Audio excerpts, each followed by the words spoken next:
Kedua, disebut oleh Allah dalam Al-Quran surah Fatir ayat 28. Wa minan nasi wad-dawabbi wal an'ami mukhtalifun alwanuhu kadzalik innama yakhshallaha min ibadihil ulama.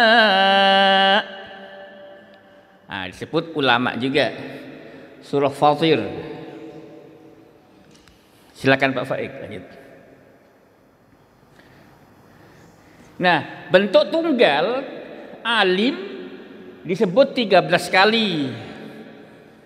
Disebut 13 kali. Bentuk jamak alimun, tadi saya katakan alimun atau alimin 5 kali. 5 kali. Ini pasti Pak, ini matematika. Jadi Bapak nyari sendiri pun juga akan begitu. Tapi daripada nyari sendiri repot, nggak gampang itu. Nggak gampang. Dari Al-Fatihah sampai An-Nas. Ustaz Taufik kok tahu-taunya itu 5 kali. Ya itu bolehnya belajar begitu Pak. Jadi nggak sembarangan gitu. Dibentuk sighah mubalaghah.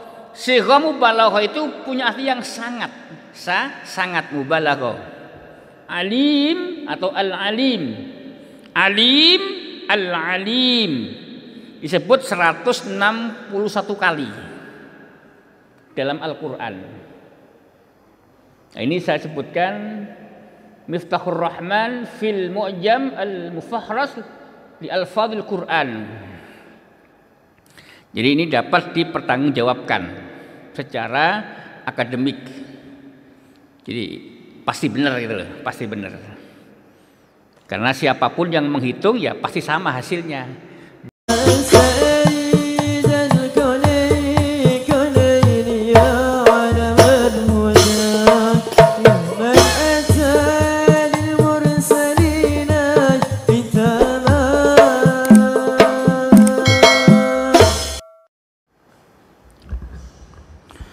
Assalamualaikum warahmatullahi wabarakatuh. Innal hamdalillah nahmaduhu wa nasta'inuhu wa nastaghfiruh wa na'udzu billahi min syururi anfusina wa min sayyiati a'malina man yahdihillahu fala mudhillalah wa man yudlil fala hadiyalah. Asyhadu an la ilaha illallah wahdahu la syarika lah wa asyhadu anna Muhammadan abduhu wa rasuluhu la nabiyya ba'dah. Allahumma fasalli wa sallim ala khatamil anbiya wal mursalin wa ala alihi wa sahbihi ajma'in, amma ba'du. Yang saya hormati dan insyaallah dimuliakan Allah Subhanahu wa taala, Bapak Ibu sekalian, semoga Allah memuliakan kita semua dunia hingga akhirat insyaallah. Pada kesempatan pagi hari ini kita akan membahas tentang keutamaan ulama dan penuntut ilmu, perspektif Al-Quran dan Al-Hadis. Di kata ulama, langsung ke PowerPoint yang pertama. Di kata ulama itu bentuk plural, jamak ya, jamak. Dia bentuk jamak gitu. Artinya orang-orang yang terpelajar, orang-orang yang ahli ilmu.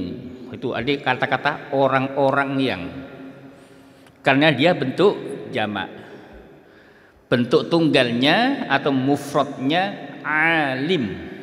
Jadi alim kalau 2 orang alimani atau alimaini. Bentuk jamaknya ulama gitu. ulama, jamak taksir namanya, jamak taksir, jamak tidak beraturan. Juga bisa di jamak muzakkar salim atau muannas salim, misalnya alimun, alimin gitu. Makanya sering saya katakan bahwa membaca panjang pendek huruf-huruf Al-Quran, hadis atau bahasa Arab itu bisa merubah arti. Contoh, alimun, alimun, mun dengan alimun itu beda. Yang munya panjang. Contoh, wa antum alimun, mun panjang. Dan kalian adalah orang-orang yang ahli ilmu. Gitu. Jadi ulama itu bentuk tunggal, bentuk plural jamak. Tapi sampai ke Indonesia, dalam bahasa Indonesia, ulama itu ada orang dia seorang ulama. Kalau dari sisi bahasa Arab itu salah, dari sisi bahasa Arab. Karena kalau seorang itu ya seorang alim gitu, Pak. Jadi seorang alim, dia seorang yang alim gitu. Kalau dia seorang ulama, kalau ikut kaidah bahasa Arab salah. Gitu. Salah. Tapi sudah menjadi kaprah. Kenapa? Karena santri, mahasiswa dimanapun belajar pasti tahu bahwa kata ulama itu bentuk jamak. Bentuk tunggalnya alim, alimun, nah itu alimin gitu. Baik. Sekarang kita lihat.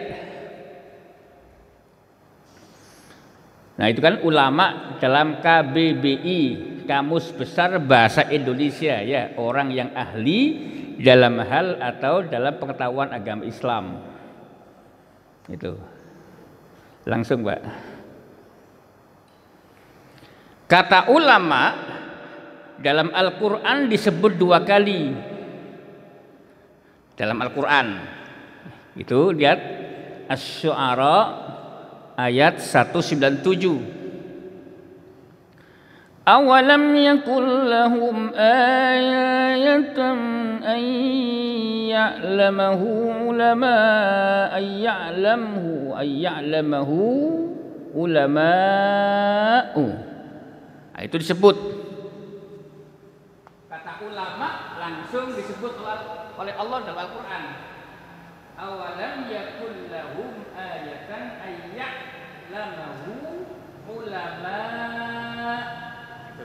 Di penyebutan ulama itu dalam Al-Qur'an hanya ada 2 dalam Al-Qur'an. Ya Bu ya. Bisa dilihat itu.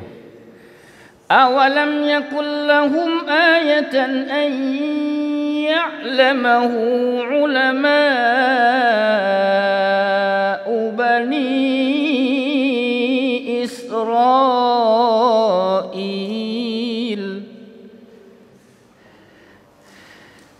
Jadi Allah menyebut para pendeta Bani Israel, orang yang ahli agama dalam Bani Israel itu disebut oleh Allah para ulama Bani Israel. Para ulama Bani Israel gitu. Makanya Bapak Ibu sekalian, dari sini kita jangan bingung kalau ada orang bilang begini, di Nasrani, di Yahudi nggak ada ulama, adanya pendeta, itu kan ya? Kan sering begitu orang. Ya enggak. Kalau ulama ya itu bisa dimiliki oleh orang Islam, Yahudi, Nasrani atau kelompok manapun, yang penting dia ahli dalam bidang agamanya. Tapi kalau yang ngomong orang Islam, dia Majelis Ulama Indonesia, tempat berkumpulnya para ulama Indonesia gitu. Nah itu Allah menyebut ulama Bani Israel, para ulama Bani Israel. Kemudian yang kedua disebut oleh Allah dalam Al-Quran surah Fatir ayat 28.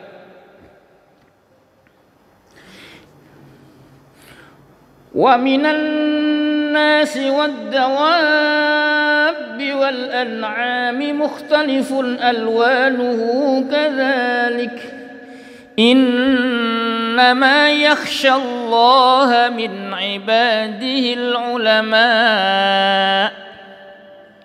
Nah, disebut ulama juga surah Fatir. Silakan Pak Faik lanjut. Nah, bentuk tunggal alim disebut 13 kali. Disebut 13 kali. Bentuk jamak alimun, tadi saya katakan alimun atau alimin 5 kali. 5 kali. Ini pasti Pak, ini matematika. Jadi Bapak nyari sendiri pun juga akan begitu. Tapi daripada nyari sendiri repot, nggak gampang itu, nggak gampang. Dari Al-Fatihah sampai An-Nas, Ustaz Taufik kok tahu-taunya itu 5 kali? Ya itu bolehnya belajar gitu, Pak. Jadi nggak sembarangan gitu. Bentuk sighah mubalaghah. Sighah mubalaghah itu punya arti yang sangat mubalaghah. Alim atau al-alim. Alim, al-alim disebut 161 kali dalam Al-Quran. Nah, ini saya sebutkan Miftahur Rahman fil Mu'jam al-Mufahras di Al-Fadhil Quran. Jadi ini dapat dipertanggungjawabkan secara akademik. Jadi pasti benar gitu loh, pasti benar. Karena siapapun yang menghitung ya pasti sama hasilnya. 2 tambah 2 ya 4. Nggak ada 2 tambah 3 6 itu nggak ada.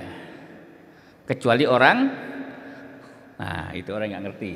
Terus kata ulama dalam hadis Nabi. Nah itu lihat. Kata ulama dalam hadis Nabi. Itu. Malah banyak alimnya di sini ya. Tapi di belakang itu wa innal ulama'a, itu wa innal ulama'a warasatul anbiya. Di dalam satu hadis kata ulama disebut sekali, kata alim itu 2 3 ya. Itu Pak ya. Itu ulama dalam hadis. Artinya, kita lihat, barang siapa yang menempuh jalan untuk menuntut ilmu, maka Allah memudahkan jalan baginya menuju surga. Di langkah Bapak ini ke tempat ini, kata Nabi, jalan yang memudahkan kita ke surga. Dan sesungguhnya malaikat membentangkan sayapnya untuk orang yang menuntut ilmu karena puas atau ridho dengan apa yang diperbuatnya, dan bahwasanya penghuni langit dan bumi sampai ikan yang ada di lautan itu senantiasa memintakan ampun, luar biasa, memintakan ampun kepada orang yang pandai alim. Kelebihan si alim terhadap si abid, abid itu ahli ibadah tapi nggak pakai ilmu. Di abid itu ahli ibadah tanpa ilmu, bagaikan kelebihan bulan purnama terhadap bintang-bintang yang lain. Kita lihat, bulan itu kan tampaknya lebih besar. Ketika kita di bumi ada bulan purnama, kan lebih besar tampaknya ketimbang bintang. Dan sesungguhnya ulama itu adalah pewaris para nabi dan lain sebagainya. Baik, terus Pak. Hadis kedua, disebut ulama. Innallaha la yaqbidu ilma intiza'an yantasihu minan nas walakin yaqbidul ilma biqabdil ulama hatta idza lam yubqi 'aliman ittakhadhan nasu ru'usan juhalan. Itu ada kurang itu juhalan. Ada yang kurang itu tulisannya itu. Ada yang kurang itu. Fasu'ilu, padahal harusnya idza su'ilu fasu'ilu fa'aftau bi ghairi ilmi fadallu wa adallu. Jadi cara Allah menyabut ilmu itu dengan cara mewafatkan para ulama. Jadi Allah kalau nyabut ilmu bukan ilmunya diambil, tidak, ulamanya diwafatkan. Ulamanya diwafatkan. Mohon maaf, di dalam dunia maya itu memang tersebar gitu, tersebar baik penceramah atau tulisan yang orang bisa pandai semua. Jadi semua seakan-akan pandai. Kenapa? Copy paste, tetapi tidak yang apa? Tidak yang sebelah kanan itu diteruskan itu ya. Ini enggak. Kalau kelihatan agak berilmu jangan diteruskan, dipencet, disalin. Nah itu nggak muncul itu, dirubah dikit. Nah itu kayak orang pinter aja udah, gitu, gitu. Itu teori itu, teori jadi-jadian. Wah hebat dia ya gitu. Kalau diteruskan, nah itu kelihatan copy pastenya. Itu namanya copy paste nggak pakai ilmu namanya. Baik, langsung Mbak. Dalam bentuk tunggal tadi, yaitu alim. Fadlul alimi 'alal 'abidi ka fadli 'ala adnakum, kata Nabi. Keutamaan orang yang alim, ahli ilmu terhadap abid, orang yang ahli ibadah tetapi nggak punya ilmu. Seperti kelebihanku, kata Nabi, seperti aku, kelebihanku terhadap orang yang paling rendah di antara kalian. Nabi itu kan mulia. Nah itu orang yang alim itu kedudukannya, kata Nabi, seperti aku, dibanding dengan orang yang paling rendah di antara kalian, kata Nabi. Nah itu luar biasa. Makanya Bapak Ibu bisa mencapai derajat ini dengan cara apa? Mengaji seperti ini. Ngaji, dicatat, atau kalau nggak dicatat direkam, atau kalau nggak direkam dibuka YouTube-nya itu ya, dibaca berulang, ditonton berulang-ulang, akhirnya jadi pinter. Jadi kata Nabi, orang yang ahli ibadah tanpa ilmu dengan orang yang alim satu orang saja seperti aku, kata Nabi, dengan orang yang paling rendah di antara kalian. Nah, ini luar biasa. Terus Pak. Nah ini sama tadi disebut. Baik. Sekarang keutamaan ulama dalam Al-Quran sama hadis. Jadi keutamaan ulama. Kalau saya bukan ulama, ya maaf, saya bukan ulama. Kalau saya hanya pencinta ulama, ya, saya bukan ulama. Meskipun juga sering di Majelis Ulama Indonesia, tapi saya bukan ulama. Saya hanya nimbrung aja. Misalnya surah Az-Zumar ayat 9. Qul hal yastawil ladzina ya'lamuna wal ladzina la ya'lamun.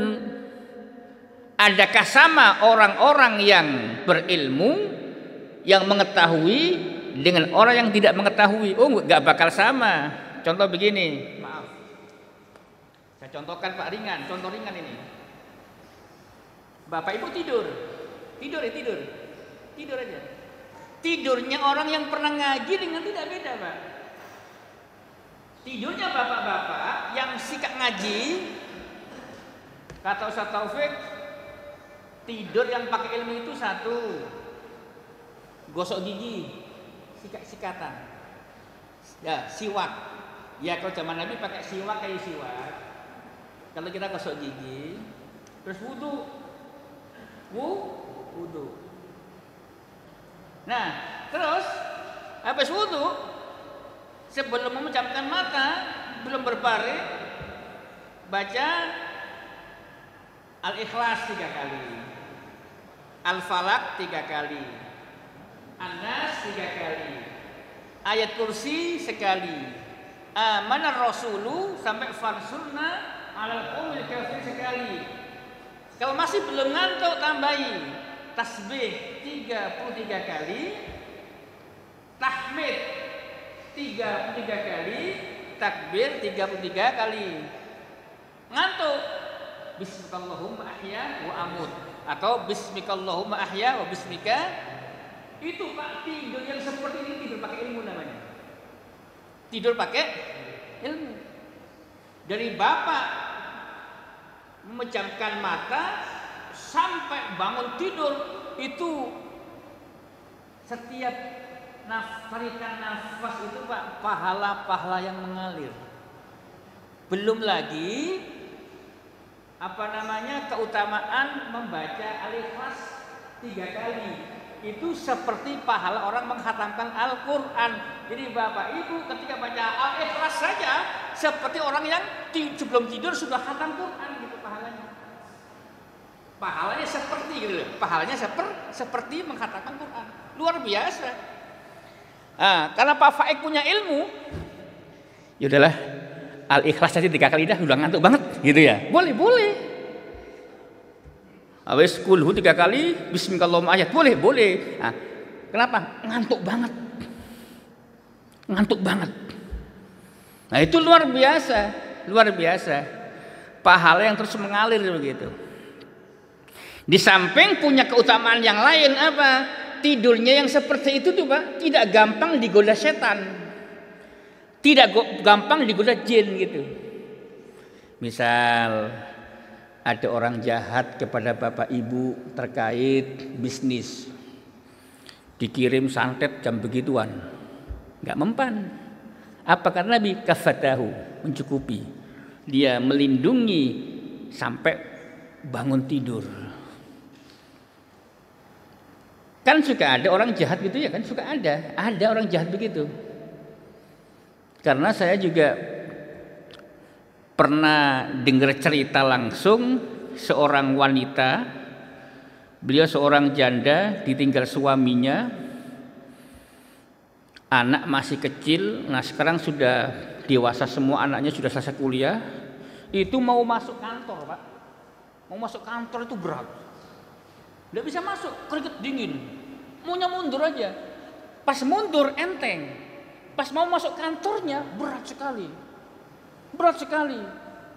gitu. Mungkin ingat saya, Ustaz, saya kok berat ya mau masuk kantor ya, keringet dingin, padahal nggak apa-apa, mau masuk nggak bisa, mundur aja maunya, pas mundur ringan enteng. Saya bilang, Bu, Ibu baca Al-Ikhlas, Al-Falaq, An-Nas, ayat kursi, Aman Rasulu, kuatkan hati. Baru setelah itu enteng masuk. Oh ternyata selidik punya selidik, dia proposal dia di Al-Azhar diterima, teman yang lain nggak diterima. Nah yang nggak diterima itu begitu ngirim gituan, gitu Pak. Jadi ini dia pengusaha bisnis cleaning service loh Pak. Jadi gedung di Al-Azhar Kemang Pratama itu beliau yang diterima, proposal yang diterima dia. Nah, yang namanya orang jahat ada aja gitu. Ada aja orang jahat itu. Nah, ketika kita membiasakan itu, ini insya Allah nggak mempan gitu, nggak mempan. Kan suka ada juga begini, orang mandang seseorang itu auranya takut aja, tunduk aja. Minta duit berapa? Kirim 10 juta, ditransfer aja udah. Kok enteng banget. Ternyata yang di hadapan dia itu orang yang punya ilmu hitam. Nah, bagi orang yang terbiasa membaca itu pagi, petang, dan mau tidur, nggak ada pengaruhnya, Pak, nggak ngefek itu loh. Itu nggak ngefek itu. Ini faidahnya. Tetapi yang paling utama bagi kita adalah melaksanakan sunnah Rasulullah. Mau tidur, ya baca-baca. Yang Nabi baca, yang Nabi ajarkan kepada kita. Ini tidurnya orang yang berilmu. Atau contoh yang kedua, Imam Asy-Syafi'i satu malam nginep di rumah Imam Ahmad bin Hambal. Nginep ke rumah santrinya. Imam Ahmad kan santrinya, muridnya. Tapi santri beliau, Imam Ahmad ini sudah punya anak dewasa. Jadi orang dulu itu, Pak, meskipun sudah punya anak dewasa, masih nyantri gitu loh. Kayak saya masih nyantri. Meskipun anak saya sudah dewasa, saya masih nyantri. Siapa ulama yang saya jadikan guru saya hari ini? Yang pertama Syekh Salim Alwan Al-Lublani Al-Husaini, cucu Nabi dari Jalal Husain, namanya Syekh Alwan Libanon, yang sekarang menjadi mufti Sydney Australia. Yang kedua Habib Umar bin Hafid Tarim Yaman. Ketika beliau datang ke Indonesia atau kami yang ke sana, itu saya ngaji.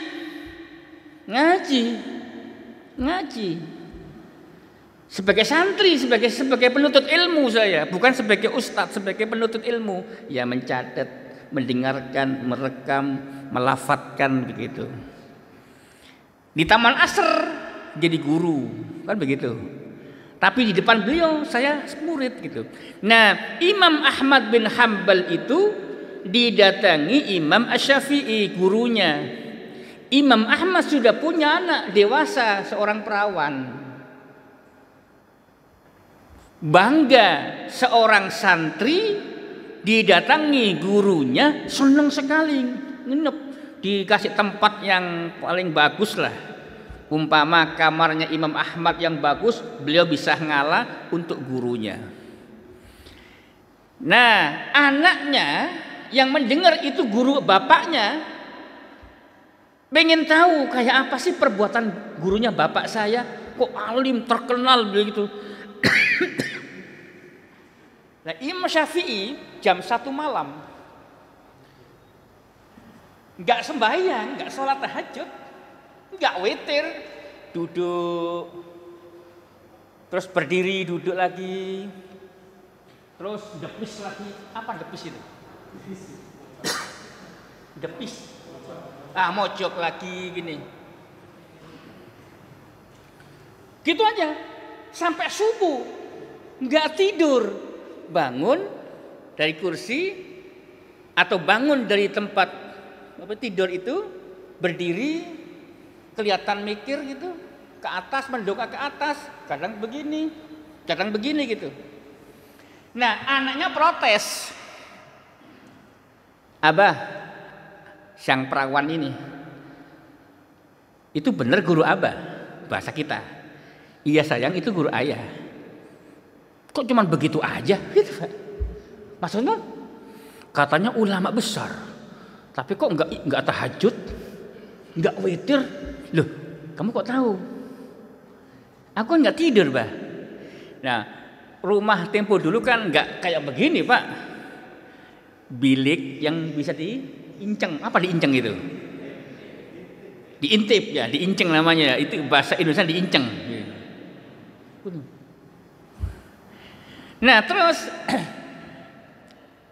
Imam Ahmad bin Hambal bertanya, wahai guru, apakah benar Anda semalam nggak tidur? Iya. Apa kurang nyaman tempat tinggal yang siapkan kepada engkau? Enggak, nyaman sekali, enak. Terus betul, guru bangun, berdiri, duduk, depis. Oh iya. Guru bener nggak sholat satu rakaat pun. Iya. Terus apa yang guru pikirkan? Apa nggak nyaman tempat kami buat guru? Panas? Oh tidak. Aku semalam merenung, memikirkan 200 sekian fikih yang itu sekarang menjadi kitab al-ummu. Satu kitab dikarang dalam satu malam, gitu Pak. Yang kitabnya hari ini dipelajari oleh mahasiswa S1, S2, doktor di Fakultas Syariah dan Hukum. Kita bayangkan Pak, beliau sudah wafat tapi ilmunya sangat bermanfaat untuk dunia gitu. Lebih besar mana pahala malam itu beliau nulis kitab menyelesaikan 200 lebih persoalan hukum Islam untuk umat saat itu hingga detik ini, dan mungkin sampai sebelum kiamat tiba. Dengan satu malam tahajud tentu lebih baik ilmu tadi Pak. Kenapa? Dengan ilmu itu orang-orang Islam tahajudnya benar. Dengan tulisan beliau itu para ustadz, para dosen bisa menyampaikan ilmu tadi itu ke mahasiswanya. Mahasiswa nanti jadi sarjana ke jamaahnya. Udah berapa besar pahala ilmu tadi itu? Tentu lebih besar pahala Imam Asy-Syafi'i tadi itu ketimbang tahajud setiap malam. Ya tentu nggak setiap malam seperti itu gitu loh Pak. Nah ini bedanya orang berilmu dengan tidak. Makanya saya punya sikap begini. Kalau guru saya lihat ke biasa-biasa saja di depan mata saya berbaik sangka. Oh mungkin beliau beramal tidak saya ketahui. Dia berbuat tidak saya ketahui. Untuk menutupi supaya keikhlasan ibadahnya itu ada. Contoh begini, Bapak Ibu punya guru, masuk masjid atau tidak? Padahal ajaran Islam masuk masjid tahiyatul masjid misalnya. Atau siapa tahu ternyata sang guru tadi itu satu mau sholat tahiyatul masjid, jamaah sudah berkumpul dan ternyata ada materi yang ia lupa. Di mana ya saya naruhnya ya? Nyampe Masjid Al-Fajar malah main handphone begini. Masa ustadz masuk masjid pakai handphone? Gini. Masa ustadz begitu ya? Padahal yang dicari adalah materi hari ini yang akan disampaikan, lupa naruh di mana gitu. Nah, yang ini kan kadang-kadang mata kita kan bisa salah gitu kan. Masa orang lagi zikir la ilaha illallah, la ilaha illallah, orang pada baca main handphone begini. Kata kita, ya Allah, ustadz kok begitu ya? Maduh, siapa tahu dia mau ceramah lupa ayatnya, hadisnya. Ternyata ayat dan hadis ada di sini gitu loh Pak. Makanya kita tetap berbaik sangka.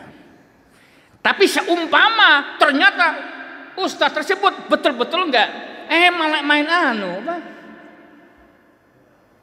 permainan apa itu? Game. Wah, biarin aja udah. Gitu.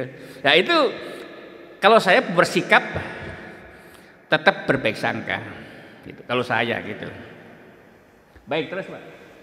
Kedua, derajatnya atau kedudukannya ditinggikan oleh Allah.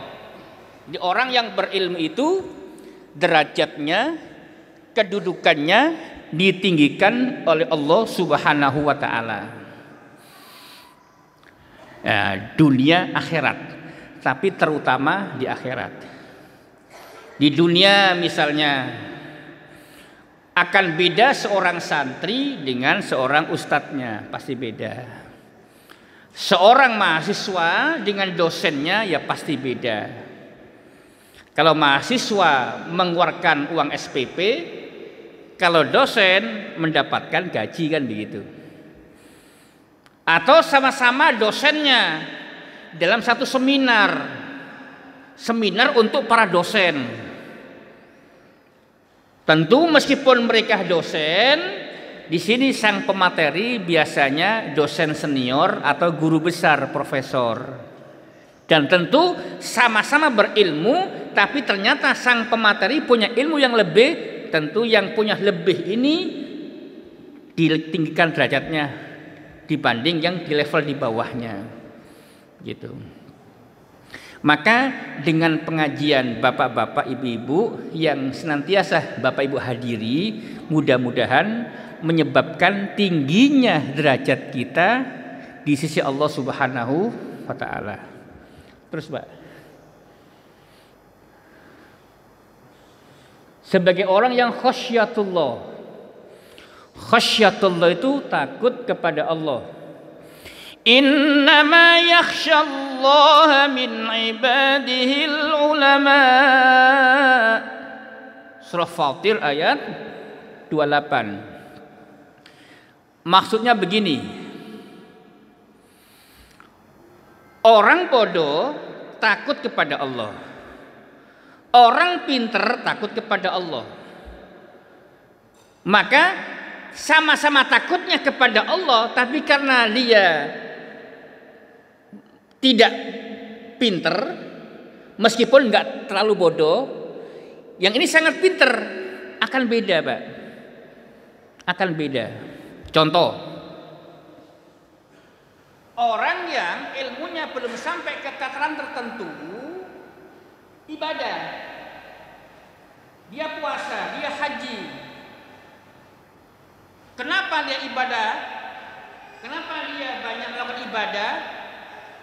Takut masuk neraka. Betul, betul. Itu betul. Tapi orang yang punya pengetahuan yang lebih tinggi, dan insya Allah hari ini bapak-bapak punya, insya Allah kita beribadah kepada Allah, tidak bermaksiat, bukan takut neraka, bukan pengen surga, tapi rasa cinta kita kepada Allah. Jadi kita ibadah, meninggalkan maksiat karena mencintai Allah Subhanahu wa ta'ala. Sehingga ringan, Pak. Jadi kalau orang ibadah karena dasar cinta kepada Allah, ringan. Contoh begini, Bu. Ibadah ringan itu. Bapak Ibu mau tahajud, tahajud. Inginnya 2 rakaat saja, Pak. Nawaitunya 2 rakaat saja. Ibadah. Tapi Bapak Ibu punya ilmu cinta kepada Allah, dan rasa cinta itu betul-betul merasuk karena ilmu yang kita punya. Allahu Akbar. Dapat 2 rakaat salam, nikmat, bangkit lagi, tahajud lagi. Nikmat, bangkit lagi. Nikmat, bangkit lagi gitu. Nah, kalau orang ilmunya kurang, saya tahajud 2 rakaat, tahajud 1 witir, pas-pasan itu juga aja, nggak nambah, nggak ngurang. Kalau pengen, kalau perlu kurang, gitu, Pak. Nah, itu bedanya. Jadi kalau orang ibadah karena cinta kepada Allah, meninggalkan maksiat karena cinta kepada Allah, tentu beda dengan orang yang ilmunya pas-pasan. Taunya ibadah biar masuk surga, ibadah biar nggak masuk neraka. Itu betul, tidak salah. Tidak salah. Tapi tingkatan yang tertinggi adalah beribadah karena cinta kepada Allah. Nah, itu ilmu. Itu ilmu. Terus, Pak. Nah, para ulama itu, kata Allah Subhanahu wa taala, tempat bertanya. Surah An-Nahl 43. Fas'alu ahlal dzikri in kuntum la ta'lamun. Bertanyalah kepada ahlinya, kepada ulama, jika engkau tidak mengetahui pengetahuan. Nah, ini di antara fadilah ulama, tempat bertanya. Makanya ulama itu ketika beliau ditanya oleh jamaahnya, ditanya oleh santrinya, muridnya, dan ternyata beliau ragu-ragu dengan jawabannya, tidak langsung dijawab seketika itu. Ulama yang sejati tidak akan pernah merasa malu untuk berkata, mohon maaf, saya belum tahu. Makanya Al-Imam Al-Ghazali dalam kitab Ihya Ulumuddin, beliau mengatakan, hai guru, hai ustadz, hai ulama, la tastahi an taqul ana la adri. Jangan malu engkau berkata saya tidak tahu. Daripada sok tahu dijawab semuanya, tapi pada akhirnya salah tuh. Itu, Pak.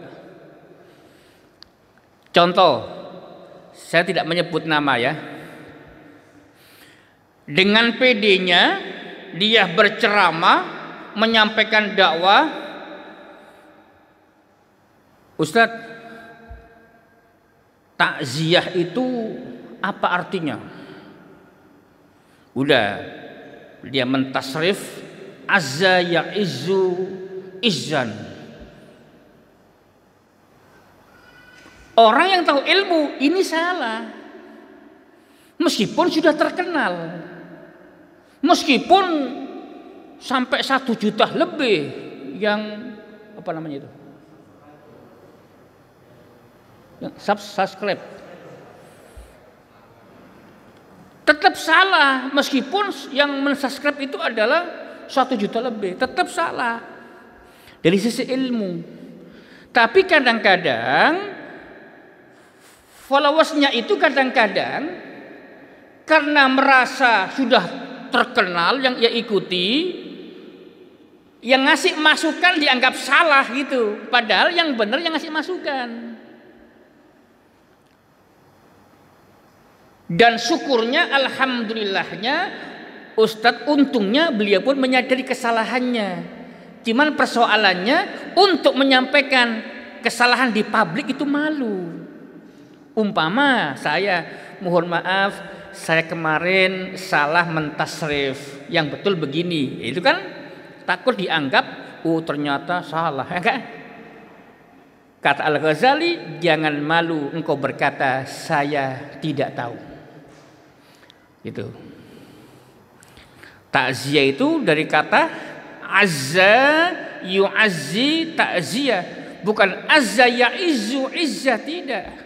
Azza ain zai bertasydid, ada alif gini. Yu'azzi ya ain zai alif dayina, ta'ziyatan. Nah, ini yang benar. Tapi jamaahnya yang ratusan ribu itu nggak terima kalau ustadznya dikoreksi. Ini persoalan besar. Begitu, Pak. Kenapa?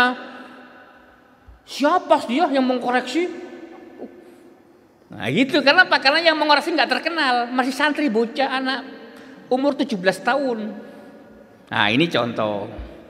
Maka ulama tempat bertanya, tapi ketika sang ulama, sang alim itu nggak mengetahui, dia tidak malu berkata saya tidak tahu. Mohon maaf ya, insya Allah jawabannya bulan depan. Saya buka-buka dulu. Nggak boleh malu begitu, nggak boleh malu. Baik, terus Pak. Mendapatkan pahala MLM, berkesinambungan. Nah, contohnya Imam Syafi'i tadi tuh. Imam Syafi'i mengarang buku tebalnya 200 sekian halaman. Dibaca oleh para muridnya tempo dulu. muridnya ke muridnya, muridnya ke muridnya, sampai guru saya ke saya dan saya ke murid saya. Itu namanya pahala MLM itu. Luar biasa. Termasuk guru ngaji Al-Quran. Nah, guru ngaji Al-Quran, dia profesinya guru TPA, tapi bagus. Dari guru TPA ternyata menghasilkan alumni TPA yang bagus. Anak santrinya kelak dari 200 anak 10 jadi guru ngaji lagi. Terus maka guru TPA yang mengajarkan santrinya itu terus nanti mendapatkan pahala yang mengalir tadi, Pak. Di sedekah jariyah berupa ilmu. Ya. Lanjut, Pak. Mendapatkan fadilah seperti fadilahnya Nabi atas orang yang paling bawah, rendah. Nah, ini yang tadi ya. Yang tadi. Lanjut. Didoakan oleh para malaikat, penduduk langit dan bumi. Wah, itu luar biasa. Jadi ulama itu, dan mudah-mudahan Bapak Ibu nanti menjadi ahli di amal ibadah kita masing-masing. Maksud saya, Bapak Ibu karena sudah rajin mengaji setiap hari Ahad, Sabtu dan seterusnya misalnya, dapat ilmu dan ilmu itu diamalkan betul, maka karena Bapak Ibu beribadahnya dengan ilmu tadi itu dan benar, maka Bapak Ibu termasuk orang yang didoakan oleh penduduk langit dan bumi. Siapa penduduk langit? Malaikat. Penduduk bumi, manusia, pohon-pohon, ikan dan semua. Gitu. Lanjut, Pak. Lebih utama daripada ahli ibadah. Makanya para ulama itu kadang-kadang ibadah biasa-biasa saja, tapi ilmunya bermanfaat sekali untuk umat. Itulah manusia, Pak. Apa yang saya katakan itulah manusia? Karena memang kadang-kadang karena tidak semua punya kesempatan yang sama. Gak semua punya kesempatan yang sama. Kalau para ulama memang ada kesempatan dari Allah Subhanahu wa taala untuk menuntut ilmu dari kecil sampai dewasa. Nah, sementara yang lain kesempatan menuntut ilmunya hanya beberapa tahun saja. Misal 2 tahun di TK Islam, 6 tahun di TPA. Pas sekolah SMA udah lepas gak ngaji. Maksudnya lepas tidak belajar lagi ilmu agama. Kemudian sampai perkuliahan nggak belajar seperti waktu di TPA. Ketemu suami istri baru sadar, oh iya betapa rendahnya ilmu saya dulu. Saya betul TK Islam 2 tahun, 6 tahun di TPA sampai khatam. Tapi ternyata dalam bidang yang lebih tinggi saya tidak paham. Nah, karena tidak paham, rajin ngaji. Di perusahaan masing-masing ada pengajian ikut, di kompleknya ikut. Nah, sehingga menciptakan orang yang soleh di komplek, menciptakan orang-orang soleh di perusahaan. Nah, itu bagus. Kenapa? Masih mau ngaji. Sehingga ketika di rumah tangga, di komplek, kesolehannya tampak muncul. 5 waktu, Allahu Akbar, Allahu Akbar, subuh, diamalkan ilmu yang terbatas tadi itu. Ilmunya terbatas tapi diamalkan, bagus. Di perusahaan pun begitu, 5 waktu dijaga. Saat yang lain zuhur ya, asik istirahat, nongkrong, dia makan. Selesai makan atau sholat dulu baru makan, kerja. Nah, itu bedanya orang yang soleh, yang pernah ngaji meskipun sebentar, dibanding orang yang sudah tidak soleh, nggak pernah ngaji. Beda. Nah, tapi ternyata ada lagi guru ngajinya di kampusnya, di kompleknya, di perusahaannya. Tampaknya biasa-biasa saja ibadahnya. Senin Kemis ke rumah saya kasih minum, diminum. Kita bilang, kok Ustadz saya nggak pernah puasa sunnah ya, gitu kan? Gitu. Tapi ternyata ilmunya banyak. Nah, dia banyak pahala dari sisi keilmuan. Bapak Ibu banyak pahala dari sisi ibadah. Tapi tentu nggak boleh itu Ustadz kok nggak Jumatan. Nah, ini nggak boleh. Jumatan wajib. Itu Ustadz kok nggak sholat 5 waktu. Itu ya salah itu loh. Tapi kadang-kadang dalam hal puasa sunnah, dalam hal sholat sunnah, banyak jamaahnya lebih intens, lebih rajin beribadah. Sang Ustadz lebih intens mutolaah ilmu, orang baca sholawat tasbih, dia baca kitab tafsir. Jamaahnya pegang tangan, subhanallah, subhanallah. Pak Ustadznya masih sibuk menulis. Nah itu Pak Ustadznya dapat ilmu besar dari keilmuan, jamaahnya dari si mengamalkan bacaan tasbih tadi itu. Nah itu Pak. Terus kok kembali lagi Pak? Nah, laksana bulan purnama atas bintang-bintang yang lain ya tadi. 11 sebagai pewaris para nabi. Jadi para ulama itu adalah pewaris para nabi. Dalam hal apa? Dalam hal keilmuan. Kenapa? Karena Nabi menyampaikan Al-Quran, menyampaikan hadis, menyampaikan hukum-hukum Islam yang terdapat dalam Al-Quran hadis, menyampaikan sunnah-sunnah yang harus kita kerjakan, yang sebaiknya kita kerjakan. Nah itu ulama lah yang merekam itu. Contoh, Bapak Ibu sekalian, tidak semua sahabat Nabi itu ulama, nggak semua. Ya sama dengan kita hari ini, nggak semua sama. Sahabat Nabi yang ulama, saya sebut misalnya sahabat Umar bin Khattab, itu sahabat Nabi yang juga ulama ahli fikih. Ali bin Abi Thalib, sahabat Nabi, khalifah, menantu yang juga ahli ilmu. Abdullah ibnu Mas'ud, Abdullah ibnu Umar, anaknya Umar bin Khattab, Abdullah ibnu Abbas, sepupu Nabi, Siti Aisyah, dan tidak semua istri Nabi itu ulama. Istri Nabi yang ulama yang menonjol adalah Siti Aisyah. Adapun Zainab, Siti Khadijah, kemudian Maimunah, itu di bawah Siti Aisyah dalam hal keilmuan. Kenapa? Karena satu, Siti Aisyah dinikahi Nabi paling muda, cerdas. Sementara yang lain dinikahi Nabi sudah sepuh, anak banyak. Itu Pak. Makanya sama dengan kita, nggak semua itu keilmuan kita sama. Nah, sahabat Nabi nggak semuanya ulama begitu. Ada yang ahli bisnis, contoh Abdurrahman bin Auf, tapi pebisnis yang masuk surga. Ada Utsman bin Affan, pebisnis khalifah, pebisnis yang nggak pernah rugi, untung terus.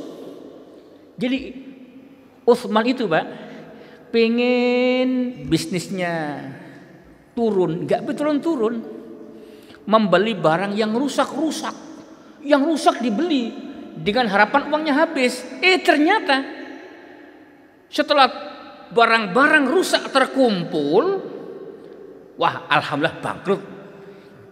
Ada nggak orang Taman Astar pengen bangkrut? Nggak ada, pengennya untung. Tapi sahabat Nabi pengen bangkrut gitu. Akhirnya hartanya dibelikan untuk membelanjakan barang yang rusak semua. Udah terbeli, bangkrut besok, alhamdulillah gitu bangkrut. Ternyata di kejauhan sana pengusaha lain membutuhkan barang yang rusak beli, nggak jadi bangkrut. Itu Pak. Itu namanya emang nasibnya mujur itu. Nah kalau kita kan enggak ya, pengennya kerja, pengennya bisnis